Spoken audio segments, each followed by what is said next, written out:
दो परियों की जादुई नदी। घने जंगल के बीचों बीच एक रहस्यमयी नदी बहती थी। इस नदी का नाम था चमत्कारी धारा।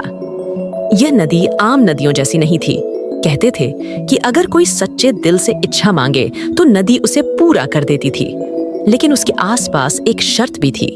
यह नदी सिर्फ उन्हीं को वरदान देती थी जो दूसरों की भलाई के लिए प्रार्थना करते थे।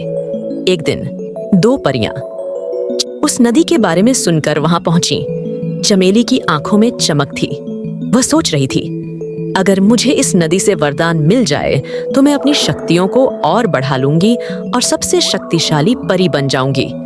वहीं गुलाब के चेहरे पर शांति और दया का भाव था। वह सोच रही थी, अगर इस नदी से मेरी प्रार्थना सुनी गई तो मैं जंगल के सभी जीव जंतुओं की मदद कर सकती हूँ। दोनों परियां नदी के किनारे पहुंची। पानी इतना साफ था कि नदी के तल में पड़ी हर एक कंकड़ साफ दिख रही थी।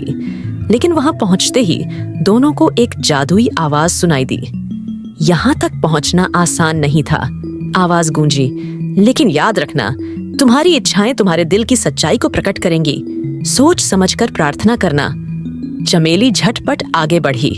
उसने आंखें बंद की और अपने मन की बात कहनी शुरू की। हे जादुई नदी, मुझे इतनी शक्तियां दो कि मैं पूरे जंगल की सबसे शक्तिशाली परी बन जाऊं। मैं चाहती हूँ कि मेरी चमक इतनी तेज हो कि कोई मेरे सामने टिक न सके।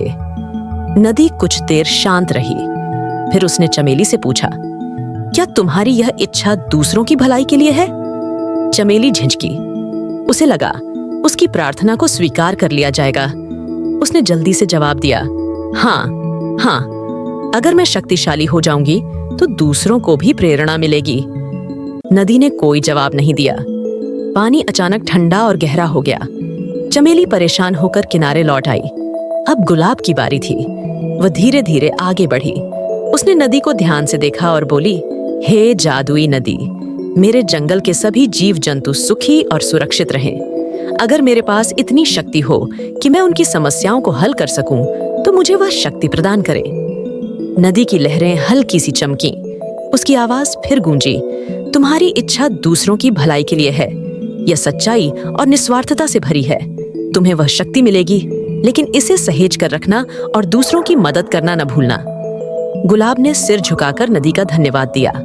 अचानक उसकी परियों वाली छड़ी में एक नई रोशनी भर गई। वह जान गई कि उसकी प्रार्थना स्वीकार हो चुकी है। चमेली यह सब देख रही थी। वह गुस्से और ईर्ष्या से तमतमा उठी। उसने गुलाब से कहा, तुमने ऐसा क्या खास मांगा जो नदी ने तुम्हें वरदान दे दिया और मुझे नहीं? गुलाब मुस्कुराई और बोली, चमेली, इस नदी का जादू सिर्फ उन्हीं के लिए है जो दूसरों के लिए सोचते हैं। अगर तुम अपनी शक्ति दूसरों की भलाई के लिए मांगती तो नदी तुम्हें भी आशीर्वाद देती। चमेली ने सिर झुका लिया। उसे अपनी गलती का एहसास हो गया। उसने गुलाब से वादा किया कि वह अब हमेशा दूसरों की मदद के बारे में सोचेगी। गुलाब ने उसे गले लगा लिया और कहा, यह तो बहुत अच्छी बात है। आओ, हम मिलकर इस जंगल को एक बेहतर जगह बनाते हैं। इस तरह दोनों परियां जादुई नदी की सीख से प्रेरित होकर दूसरों की भलाई के लिए काम करने लगीं। चमत्कारी धारा अपनी जगह बहती रही, हर उस दिल की प्रार्थना सुनने के लिए जो सच्चा और निस्वार्थ हो।